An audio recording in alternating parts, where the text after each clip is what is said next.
সংস্কার ও নির্বাচনের প্রস্তুতি একসাথে চলবে বলে জানিয়েছে অন্তর্বর্তী সরকারের প্রধান উপদেষ্টা ডক্টর মোহাম্মদ ইউনূস। ঐক্য, সংস্কার ও নির্বাচন নিয়ে জাতীয় সংলাপের উদ্বোধনী অনুষ্ঠানে সবাইকে সংস্কারের মহাযজ্ঞে আনন্দের সাথে ঝাঁপিয়ে পড়ার আহ্বান জানান তিনি। সুষ্ঠু নির্বাচনের জন্য প্রয়োজনীয় সংস্কারের ন্যূনতম সময় দিতে রাজি বিএনপি, জামায়াত সহ বিভিন্ন রাজনৈতিক দলের শীর্ষ নেতা এবং বিশিষ্ট ব্যক্তিরা। ঐক্য, সংস্কার ও নির্বাচন নিয়ে দুদিনব্যাপী জাতীয় সংলাপের উদ্বোধনী পর্ব শুরুতে এই জুলাই গণ অভ্যুত্থানের শহীদদের স্মরণে দাঁড়িয়ে 1 মিনিট নীরবতা পালন করেন আগতরা। বিচার এখন পর্যন্ত কেন হয় নাই? রাজধানীর খামারবাড়ির কৃষিবিদ ইনস্টিটিউশন মিলনায়তনে শুক্রবার সকালে অনুষ্ঠানের উদ্বোধন করেন শহীদ নাফিসের বাবা গোলাম রহমান। জুলাই হত্যাকাণ্ডে জড়িত ছাত্রলীগ ও পুলিশের বেশিরভাগই গ্রেপ্তার না হওয়ায় বিচার নিয়ে শঙ্কা জানান আহত ও শহীদ পরিবারের সদস্যরা।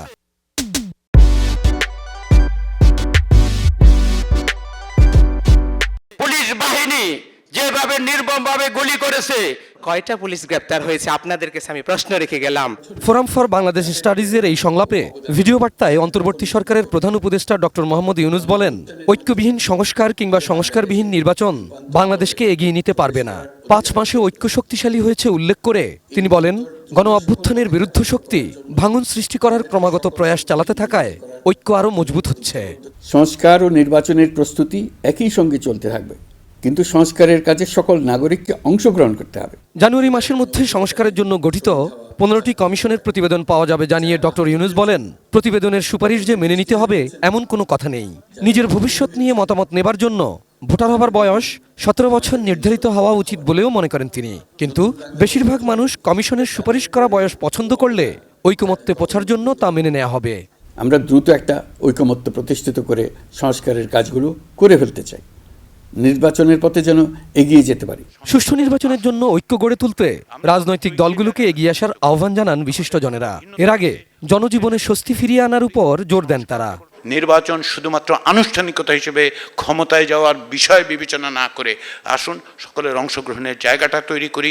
সংস্কারমুখী মানুষকে বিপথে নিয়ে যাবেন না, তাকে আইন শৃঙ্খলা না দিয়ে, তার খাওয়ার ব্যবস্থা না করে, তার চাকরির ব্যবস্থা নিশ্চয়তা না করে।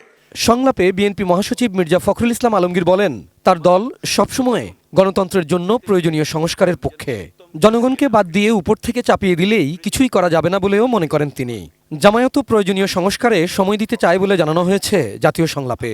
তবে নির্বাচনের আগেই মানবতা বিরোধী অপরাধের বিচার হওয়া উচিত বলে জানায় জামায়াত। সেই গভর্নমেন্ট মেশিনারি তো পুরোপুরিভাবে এখনো ফ্যাসিবাদের আপনার মধ্যে আছে, এতটুকু পরিবর্তন হয়নি। রাজনৈতিক দল এবং স্টেক হোল্ডারদের কাছ থেকে আসা সমস্ত সংস্কার এবং জাতীয় ঐক্যের দৃষ্টিতে যেগুলো কমন, অধিকাংশ ক্ষেত্রে যেগুলো মিল পাওয়া যাবে, সেগুলো নিয়ে আরেকটি পাবলিক ডায়ালগের ব্যবস্থা আপনারা করুন। Abul Kalam Azad, ATN news, Dhaka.